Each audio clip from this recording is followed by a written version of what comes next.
Well, hello and good morning. Yes, it is me again, Kenny Polcari, your host of the party, and today is Wednesday, September 13th, 2023, and oh, what a day it is setting up to be. So here are the things that you need to know to get your day started. So yesterday we had the Apple Wanderlust event, right? New phones, new watches, new operating systems, cameras, and spy equipment?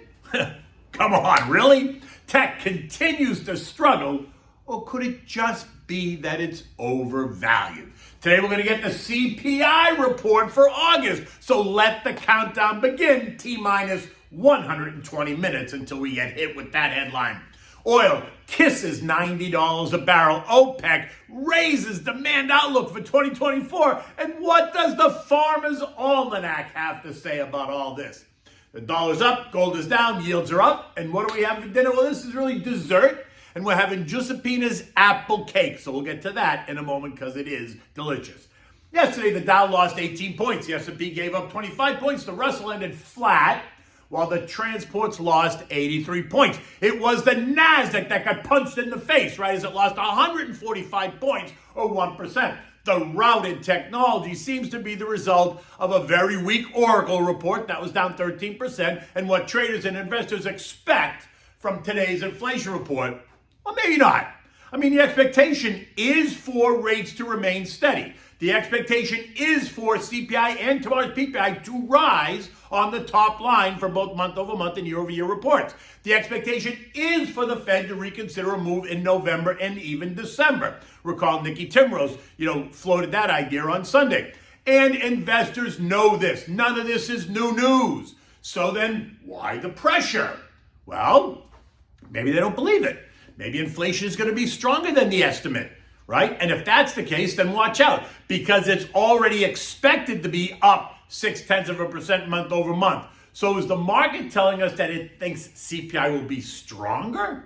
And if it is, how the heck is JJ going to walk back that steady as she goes narrative, right? That'll be then the next issue. Okay.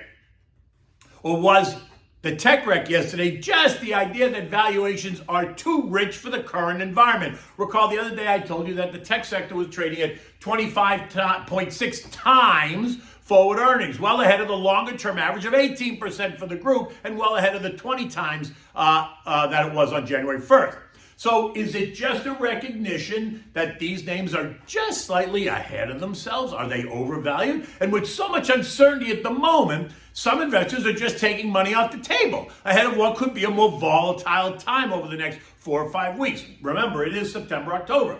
Look, clearly the decline in tech didn't help the tech index. I mean, duh. The 2% decline in Apple, 13% in Oracle, the 0.7% decline in NVIDIA, the 2% decline in Tesla, the 3% Roku, the 1.3% Amazon, the 2% in Zoom, the 4% in Adobe, the 2% in Broadcom, the 2.5% decline in Netflix, the 1.3% decline in ARK, disruptive tech, and the 1% decline in cybersecurity, and the list goes on. So we just have to figure it out. Recall that the tech sector is up 37% year to date, right? Yesterday, the XLK lost 1.8%. Short duration, 3 and 6 month treasury rates are 5.5%. The 2-year is pushing at 5.05%, while the 12-month CDs are paying you 5.5% at the bank, and the government money market fund, completely liquid, is offering you just over 5%. Remember, investors are demanding higher rates, right? Think a compensation for the elevated rates of inflation along with the massive growth in the supply of government debt. Just think what's going to happen when all these new issues that to fund the market fund the government come to the market. Supply will overwhelm demand at current prices, and so the prices will have to fall in order to find more demand. And when that happens, yields rise. Kavish? Falling prices, rising yields. So you really need to ask, why is growth under pressure? Again, which is why I've been telling you, don't chase tech. There's no need to chase it. You can sell it if you want, but certainly there's no need to chase it. I still think it has more room on the downside. Actually, not a lot, but it does. You can hedge yourself by buying the PSQ, which is the inverse of the NASDAQ, right? It actually gets you short the NASDAQ. So as the NASDAQ goes lower, the PSQ goes higher. And yesterday, it shot up by 1.15% as the NASDAQ fell by 1%. Or could it just be that oil shot up yesterday, right? Rising by $1.50 or 1.7% to end the day at $88.78 a barrel. But not before trading as high as $89.35. News that Joey made a deal with the devil is making the rounds. The administration apparently struck a deal with who? Iran. Swapping 5 Iranian prisoners held here in the United States for 5 American prisoners held there in Tehran. But he sweetened the deal by releasing $6 billion of Iranian oil revenue that has been blocked here by the U.S. Now, is this because Jojo figures that if he releases the money that Iranian President Raisi is going to play nice in the sandbox and raise production to offset the cuts made by the Saudis and the Russians? Are we now beholden to Iran? I guess so, but that's a whole other issue. Let's not go there right now. And now this morning, oil is up again. It's up 0.6% or 55 cents a barrel to $89.40. About to kiss $90 a barrel. OPEC raises their outlook for 2024. And by the way, the Farmer's Almanac is predicting a very severe winter across the northern hemisphere this year. So just think of all the oil and natural gas we're going to burn to heat the homes. The Saudis and other OPEC members are just popping the champagne bottles, but that's also another issue. In 2 hours, the government is going to report on the August CPI figure.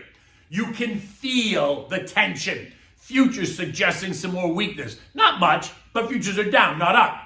At 5:30 this morning, the Dow futures are down 60. The S&P is down 8. The Nasdaq was down 40. The Russell is down by 5. Now the question is, no matter what the top line number is, the Fed will try to shift the focus to the core number, the number that is X, food and energy. The X number, though, includes price changes in things like electronics, retail, pharmacy, airline fares, telecom, medical care, sewer and water, insurances, education, and new and used vehicles and services, right? Okay, so let's just break this down just a tiny bit. Electronics, great. Can you eat a TV? I didn't think so. Airline fares? Really? Have you flown lately? Hotel prices? Has anyone in the government traveled to any big city on their own dime and not the government's dime to really understand what's happening in that space? Medical care? Oh, right, those prices are just plunging. And insurance? The Wall Street Journal wrote a piece last week that stated that health insurance costs are expected to surge in 2024. Prices to jump by more than 6%, and that would be the largest increase in employer health plans in a decade. Home insurance? Oh, those rates went up 12% in 2022, and they're higher now in 2023. Why? Higher labor and construction costs due to what? Oh, inflation. And certainly some natural disasters for sure, but inflation is not helping. New car prices are not declining, and even if used car prices are, how often do you buy a used car? Auto rates are now topping 9%, right? Loan rates are now topping 9%, and that only makes the car more expensive, right? We buy food and energy every day. We pay utility bills every month. They are not going lower. In fact, this year, Floridians have faced massive jumps in utility costs, right? And I told you this.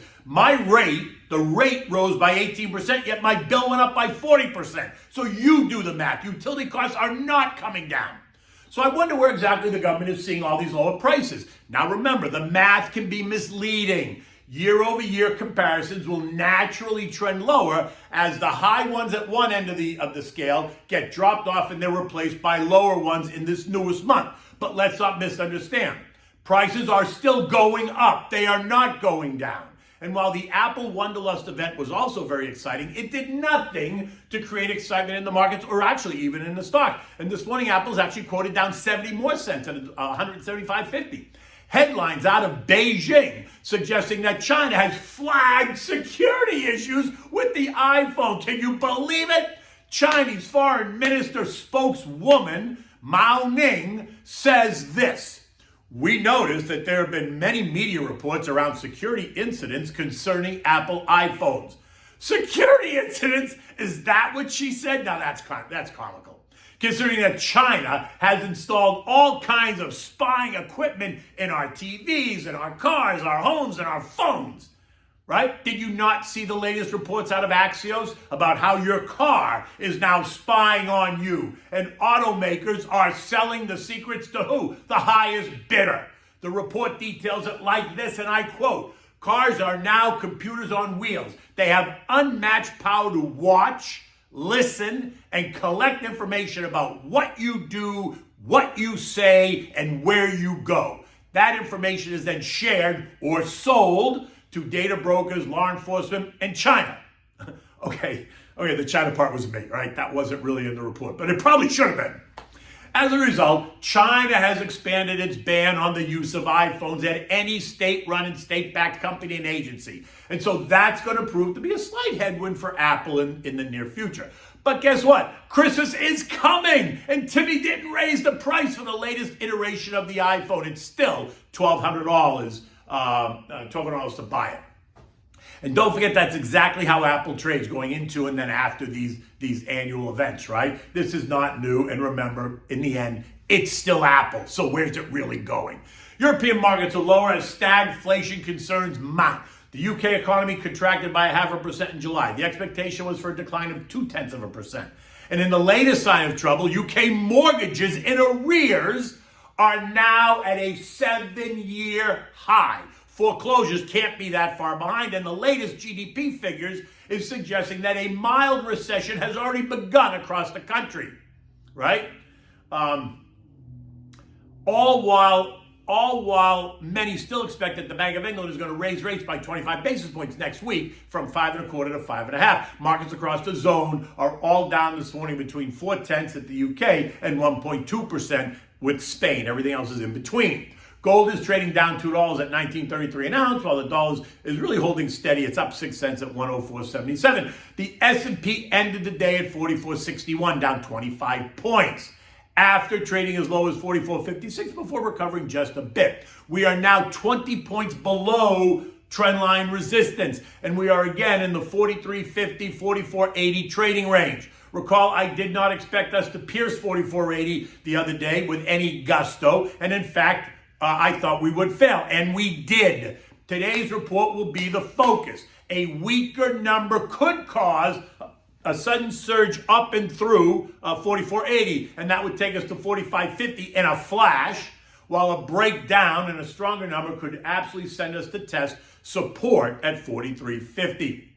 In any event, stay tuned, because the day has just begun. Okay, so what do we have for dinner tonight? So I got this great recipe. It's Giuseppina's apple cake, right? It was brought to me by a loyal reader, a friend, and a follower on Twitter. It's a great dessert. It's easy to bake, and it's so appropriate today, right? You can see the picture on my X, right, at Kenny Polcari. I actually posted the picture of it, as it was coming out of the oven. Okay, so for this you need, and these are very specific, 1.5 sticks of softened butter, 2 eggs, 1 cup of sugar, 1.5 cups of flour, 3/4 teaspoon of salt, 3/4 teaspoon of cinnamon, 3/4 teaspoon of baking soda, 4.5 cups of sliced apples, and 3/4 cups of chopped walnuts. Preheat your oven at 350 degrees. Now cream the butter and the sugar.